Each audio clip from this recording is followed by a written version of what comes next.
សួស្តីមេតូចមេធំត្រឹមតែ$10អាចមកកាត់សក់ជាមួយ109យើងបាននៅផ្លូវជាសុផារ៉ាបូរីវិមានភ្នំពេញ598មួយទៀតនៅការ៉ាសាំងតូតាល់ស្ទុំបែជា4ចិត្តអ៊ីអន2យើងនឹងត្រឹមតែ$6ជាងស្នាដៃអេម៉ងអត់ចាញ់109យើងឯងហើយមាននារីម៉ាសាមុខកាត់ក្របចោដៃជើងកក់សក់និងសម្អាតត្រជានិយាយពីស្នាដៃវិញណាចូលហើយចង់ចូលទៀតហ្មង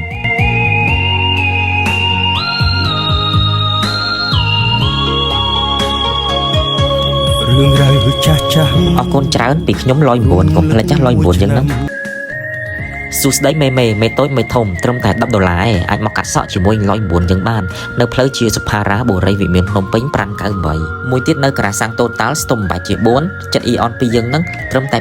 $6ជាងស្នាដៃអេម៉ងអត់ចាញ់109យើងឯងហើយមាននារីម៉ាសាមុខកាត់ក្របចោដៃជើងកក់សក់និងសម្អាតត្រជានិយាយពីស្នាដៃវិញណាចូលហើយចង់ចូលទៀតហ្មង